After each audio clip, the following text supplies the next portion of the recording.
السلام عليكم ورحمة الله وبركاته. اللهم صل وسلم وبارك على سيدنا محمد وعلى آله وصحبه أجمعين. مرحبا بكم على قناتي عالم نبيلة. مرحبا بكم فيديو جديد. اليوم إن شاء الله نشارك معكم قحريشات معمرين بالزيتون وبالفرماج والزعتر. كيجيو واحد المذاق غزال غزال غزال يا الناس. المهم بقاو معايا باش تشوفوا الطريقه ديالي ونتاكد غادي تعجبكم وتبقى دائما معتمده عندكم. هكا تحضروهم الكوتاي ولا الفطور، يعني كيجيو زوينين ولذاذ ومحمرين. نتوما كتشوفوا يعني المنظر ديالهم زوين زوين زوين. المهم بلا ما نكثر عليكم الهضره ننتقل مباشره للطريقه والمقادير. هنا عندي واحد 500 غرام ديال السميده. المهم نتوما شوفوا ديروا على حساب عدد الافراد العائله. بطبيعة الحال مغربلة.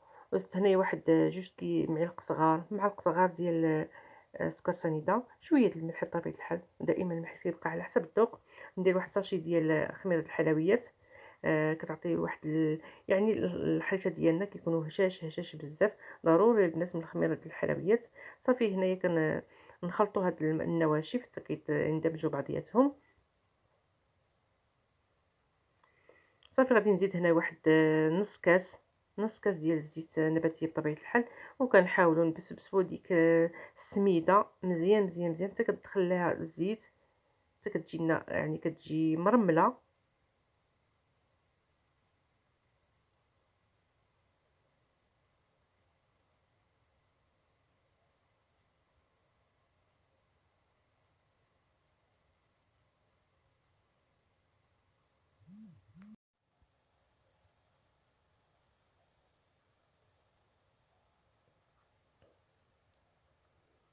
صافي كتجي على هذا الشكل هذا، نتوما كتشوفوا يعني الزيت داخلها مزيان. هنا غادي نجيب واحد الطبسي وغادي نقص واحد شويه يعني فاش غادي نمرمد دوك الحريشات ديالي. صافي غير واحد الكميه. وهنا غادي نجيب الماء، غادي نجمعها بالماء، الماء بارد بطبيعه الحال. صافي كنحاولوا نجمعوا الحريشه ديالنا غير برؤوس الاصابع، ما كندلكوها ما والو، يعني باش ما تجيناش معجنه. صافي غير كنحاولوا نجمعوها.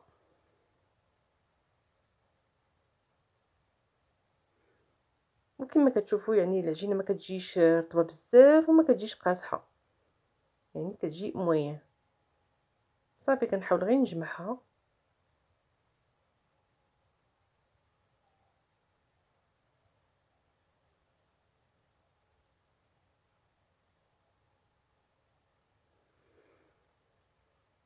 صافي دابا غادي نخليها ترتاح تقريبا واحد ربع ساعه، حتى يعني ديك السميده كتشرب لينا داك الماء.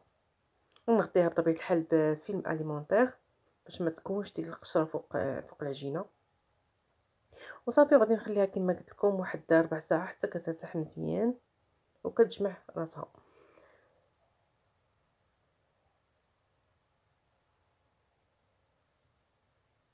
صافي من بعد ما دازت ربع ساعه، دابا غادي نحاولوا نشكلوا الحرشات ديالنا. وهنايا عندي الحشوه باش غنعمر الحريشات. ها نتوما كما كتشوفوا يعني الحريشه السميده شربات داك الماء ولات جات هي هذيك. هنا عندي الزيتون الكحل اسود مقطع طريفات صغار. وعندي هنا واحد 4 المربعات ديال الفرماج مثلث. وعندي هنا الزعتر. صافي وغادي نجيب ديك السميده اللي طرفت قبيله. دابا غادي نحاول نشكل الكويرات، ما يكونوش كبار ما يكونوش صغار، المهم مويه. انا خديت هاد القياس، وانتم على حساب الذوق ديالكم. صافي هنا غادي ندير واحد جوج ديال مثلثات ديال الفرماج وشويه ديال الزعتر.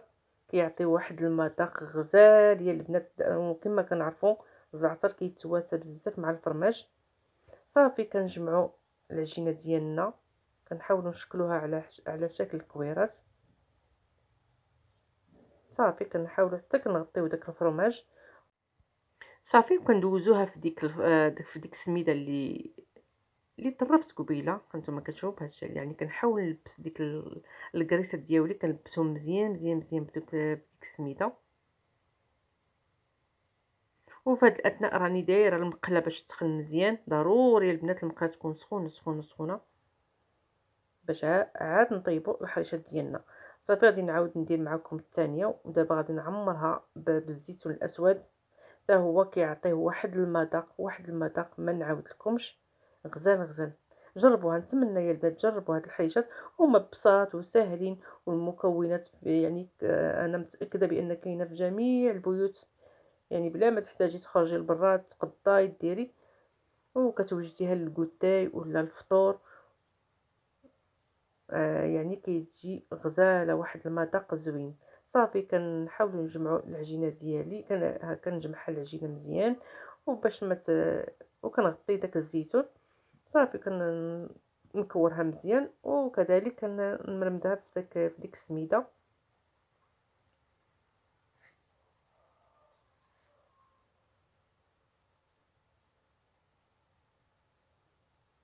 صافي بقاو معايا حتى نكمل يعني الكويرات ديالي كاملين، ونتلاقاو باش نشوفوا الطريقه ديال الطياب.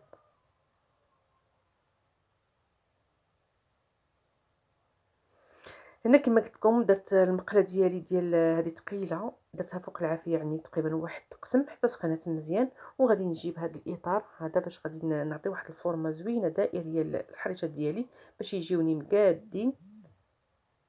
صافي كنحط دابا دوك الكريسات ديالي وكنبسطهم هكا شويه بيدي، وكندردر عليهم السميده.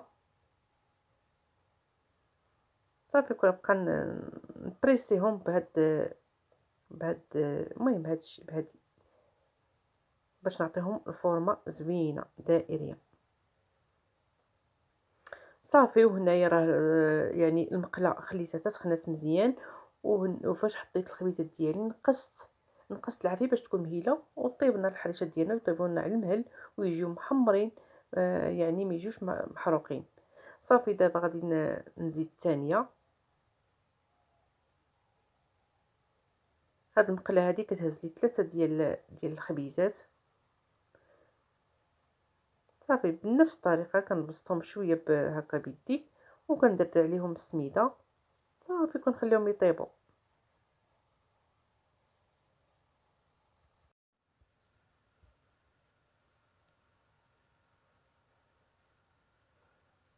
صافي نفس العمليه كنبريسيهم شويه هكا باش ياخذوا ديك يعني الفورمه ديال الدائره، وكيجي الشكل ديالهم يعني متساوي.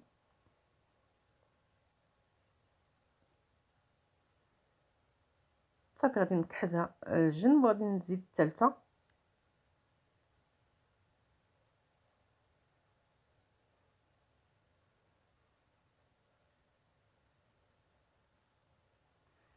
نتوما البنات ملي كتكون المقله سخونه بزاف يعني راه دوك الكريسات ما كيلصقوش لينا دغيا كيتقلعوا.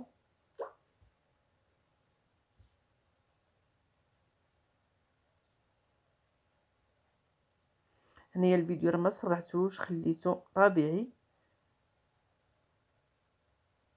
غير باش يعني تشوفوا جميع المراحل.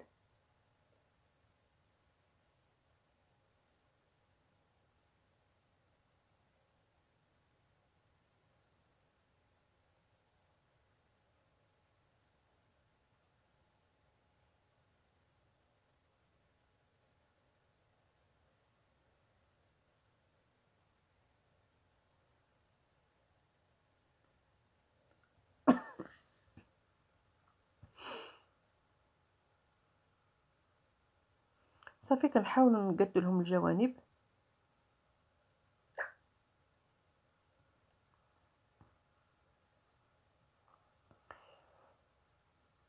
صافي ضروري البنات هكا بقاو تحركوهم يعني باش ياخذوا واحد اللون محايد، يطيبوا من جميع الجوانب.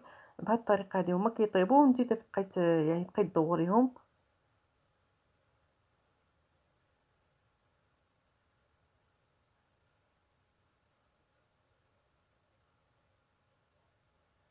صافي من بعد ما حسيت بهم بان طابوا قلبتهم، انتم كتشوفوا اللون ديالهم جا محمر وطايبين من جميع الجوانب. نفس العمليه ملي كنقلبهم كنبقى ندورهم بحال هكا. وضروري البنات يعني العافيه تكون مهيله، ما تكونش مهيله بزاف بزاف بزاف، ولكن تكون موين. صافي بقاو معايا باش نشوفوا الشكل النهائي ديال الحريشات ديالنا. وهذا هو الشكل النهائي ديال الحريشه ديالنا. غنقطع معكم وحده باش تشوفوا كيفاش دايره من الداخل. هذه ديال الزيتون اللي عمرتها بالزيتون، كتجي زوينه، كيجي داك المنظر زوين وحتى المذاق ما نعاود لكمش. وهذه ديال الفرماج والزعتر هانتوما كتشوفوا. نتمنى تكون عجبتكم هذا الفيديو، وتكونوا يعني ما حرقتوا حتى مرحله. وإلا عجبتكم بارطاجيو مع العائله والاحباب اللي تسعهم الفائده، خاصه المبتدئات. كما كنقول لكم انا دائما الوصفات ديالي يعني غير للمبتدئات. وما تبخلوش عليا بلي لايك وبلي اشتراك بالنسبه للناس اول مره كيشاهدوا القناه ديالي، وفعلوا الجرس ليصلكم كل جديد. وهادشي اللي كاين البنات، ان شاء الله نتلاقاو فيديو جاي ووصفه جديده. مع السلامه وشكرا على المتابعه.